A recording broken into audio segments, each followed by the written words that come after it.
নমস্কাৰ। আজি ভোগালী বিহু উপলক্ষে মই আপোনালোকলৈ এটি বৰপিঠা বনাই দেখুৱাবলৈ লৈছোঁ আৰু অসমবাসী ৰাইজকে মোৰ ফালৰ পৰা ভোগালী বিহু ওলগ যাচিলোঁ। এয়া মই আপোনালোকক বৰপিঠা কেনেকৈ পুৰিব পাৰে দেখাই দিছোঁ।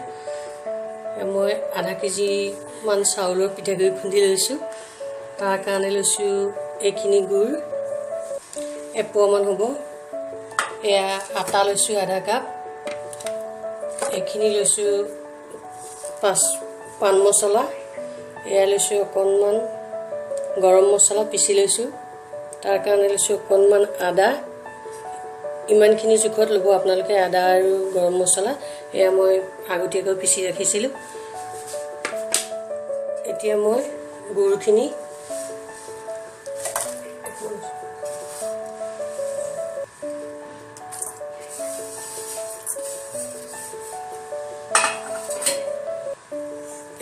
গুড়খিনি অকণমান পানী দি পেলাই গেছত গৰম কৰি লৈছোঁ।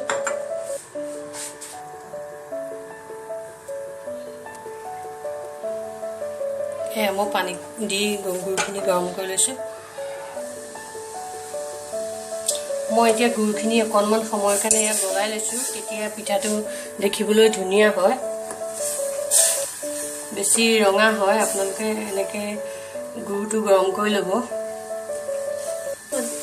এয়া গুড়খিনি গলি গ'ল। এতিয়া আমি 10 মিনিটমান সময় ঠাণ্ডা হ'বলৈ দিম।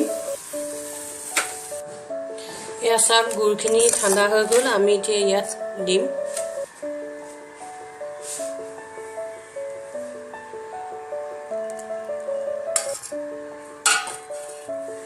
তাৰ লগত আটাখিনি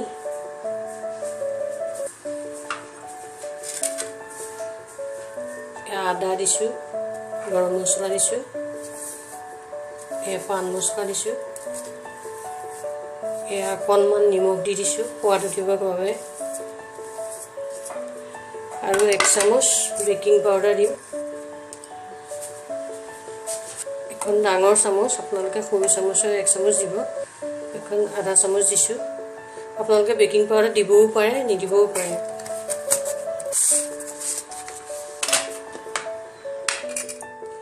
মই এতিয়া পিঠাখিনি সানিম।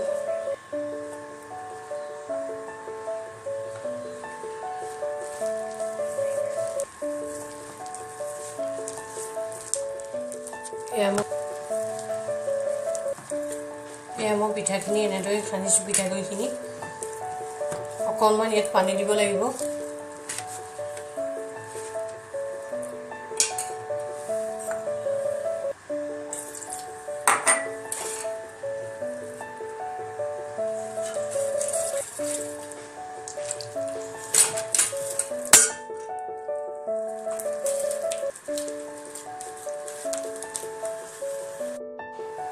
এইটো মই লোহাৰ কেৰাহী বহাই দিছোঁ।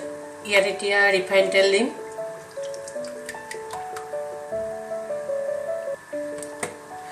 লোহাৰ কেৰাহীটো মানে বহাই দিলে ইয়াত এইটো পৰি যোৱা ভয় নাথাকে। সেইকাৰণে মই সদায় পিঠা বনাওঁতে লোহাৰ কেৰাহী ব্যৱহাৰ কৰোঁ। ইয়াত তেল গৰম হৈ গ'ল। মই এতিয়া এনেকৈ ৰখা মিশ্ৰণটো ইয়াত দি দিম।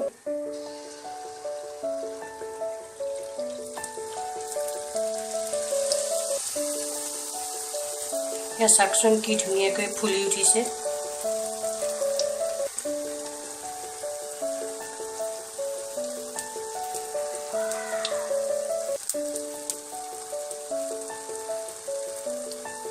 এয়া পিঠাটো মই এতিয়া লুটিয়াই দিছোঁ। দেখিছেনে ৰংটো কি ধুনীয়া হৈছে।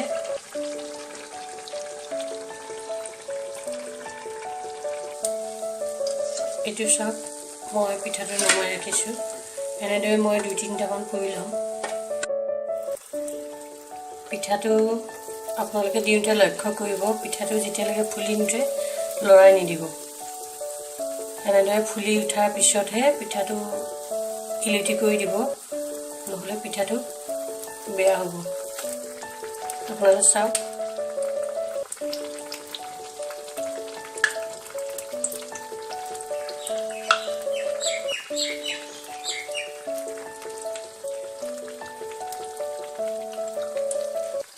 এনেদৰে বনাই আপোনালোকে বিহুত অহা সকলো আলহীকে আপ্যায়ন কৰিব পাৰিব। দিবৰ কাৰণে বৰপিঠা সাজু হৈ গ'ল। মই কেইবিধমান বিহুত দিবৰ কাৰণে পিঠা পনা তৈয়াৰ কৰিছিলোঁ। তাৰে এই ডিছখন বনাই দিছোঁ। আলহী আহিলে আপোনালোকে এনেদৰে খুৱাব। আৰু মোৰ এই ভিডিঅ'টো চাই যদি আপোনালোকে ভাল পালে লাইক কৰিব, শ্বেয়াৰ কৰিব, কমেণ্ট কৰিব, লগতে ছাবস্ক্ৰাইব কৰিব আৰু কাষতে থকা বেল আইকনটো দবাই দিব যাতে মোৰ নতুন ভিডিঅ'বোৰ আপোনালোকে সোনকালে পায়। ধন্যবাদ।